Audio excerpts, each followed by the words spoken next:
నమస్తే. యెస్. పవన్‌కి అద్భుత శాఖలు. సో, ఆయనే ఏరి కోరిండు అనేసి ఏ శాఖలు కావాలనేసి ఆయనే ఎంచుకున్నాడనేసి ఈనాడులో కూడా ఒక వార్త రావడం జరిగింది. ఒకసారి నిన్నటి నుంచి కూడా చాలా వైరల్ అవుతున్నాయి. గెలిచేంత వరకు ఏ పార్టీ గెలుస్తుంది, ఎవరెవరు గెలుస్తున్నారనే ఆసక్తి ఉంటుంది. గెలిచిన తర్వాత ఆబ్వియస్లీగా సో, ఎవరెవరికి క్యాబినెట్ హోదా దక్కుతుంది, అందులో మెయిన్ క్యాబినెట్ ఏముండబోతుందని కూడా చాలా ఆసక్తిగా ఎదురు చూస్తుంటారు. అందులో ఎన్డీఏ కూటమి ఒకవైపు బీజేపీ, ఒకవైపు జనసేన, మరొక వైపు టీడీపీ. ఇందులో ఆసక్తిగా కొనసాగుతుంది. అయితే ఎవరికైతే ఊహించారు అంటే త్రిబుల్ ఆర్ లాంటి వ్యక్తులు, రఘురామకృష్ణరాజు లాంటి వాళ్ళు స్పీకర్ అవుతారు అనుకున్న నేపథ్యంలో సో ఆయనకైతే మరి మొదటి దఫాలో నిన్న ఏదైతే ఉన్నారో అందులో మాత్రం ఆ మంత్రివర్గ కూర్పులో మాత్రము అతనికి మాత్రం ఎలాంటి స్థానము కనిపించలేదు. చూడాలి మరి రానున్న రోజులు ఆయనకి ఏమైనా ఇస్తారో లేదో తెలియదు.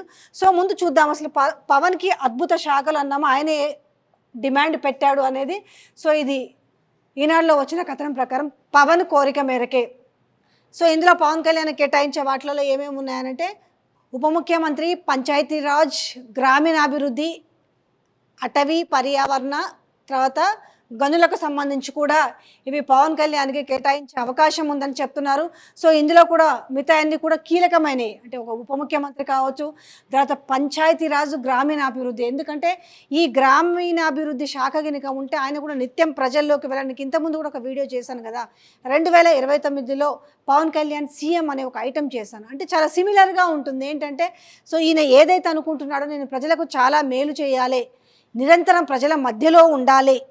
సో ఈ నేపథ్యంలో ఏంటంటే ఈ శాఖ ఆయనకి కీలకంగా ఉపయోగపడే అవకాశం ఉంటుంది.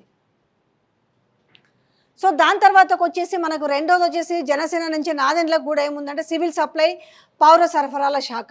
సో ఇక్కడ ఉత్తమ్ కుమార్ రెడ్డి కేటాయించిన శాఖ. సో నాదెండ్లకు సంబంధించి జనసేన, అలాగే కందుల దుర్గేష్కి సంబంధించి పర్యాటకం, సినిమాటోగ్రఫీ. అందరు ఫస్ట్లో పవన్ కళ్యాణ్ విషయానికి వచ్చేసరికి పవన్ కళ్యాణ్కి ఉప ముఖ్యమంత్రి అలాగే సినిమాటోగ్రఫీ ఇస్తారు. ఎందుకంటే తన సినిమాల్లో ఉన్నాడు కాబట్టి సినిమాటోగ్రఫీ ఇస్తారనుకున్నారు. బట్ ఆయన కోరుకుంది మాత్రం ఇవని చెప్తున్నారు. ఉప ముఖ్యమంత్రి, పంచాయతీరాజ్, గ్రామీణాభివృద్ధి, అటవీ పర్యావరణ శాఖలే కాకుండా గనుల శాఖకు సంబంధించి కూడా.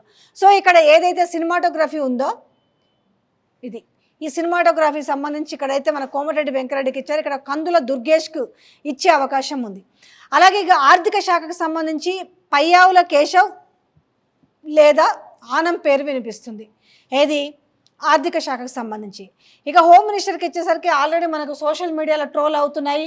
ఏదైతే ఈ క్యాబినెట్ ర్యాంకులకు సంబంధించి ఎవరెవరికి ఏం రాబోతున్నది, హోమ్ అనేది ఆ వంగలపూడి అనితకు సంబంధించి చెప్తున్నారు. కానీ ఇక్కడ వీళ్ళు చెప్తుంది ఏంటంటే అచ్చెన్నాయుడికి హోంశాఖ ఇచ్చే అవకాశం ఉంది అనేసి. బట్ ఇది అవుతుందా లేదా తెలియదు. ఎందుకనంటే అన్నీ ఒకటే వర్గాలు, అంటే ఇటు ముఖ్యమంత్రి, ఉప ముఖ్యమంత్రి, హోం అన్నీ ఒకే సామాజిక వర్గాలకు మనకి ఇస్తారా లేదో తెలియదు.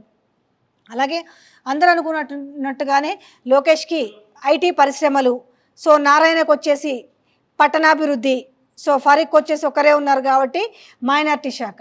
సో ఇవి అయితే ఈ పైన వీళ్ళకి సంబంధించి జనసేనకు సంబంధించి ఏవేవైతే ఉన్నాయో ఈ నాదెండ్లకు సంబంధించి కావచ్చు, ఈ కందుల దుర్గేష్కి సంబంధించి కావచ్చు, పవన్ కోరిక మేరకే ఈ శాఖలు కేటాయించబోతున్నారనే వార్త బాగా వస్తుంది. స్పెక్యులేట్ కాదు. ఎందుకంటే ఈనాడు లాంటి పత్రికల్లోనే ఈ వార్తలు రాయడం జరిగింది కాబట్టి ఏది జనసేనకు కేటాయించే సీట్లకు సంబంధించి ఇది పవన్ కోరిక మేరకే ఈ శాఖలు కేటాయించబోతున్నారు అన్నట్టుగా.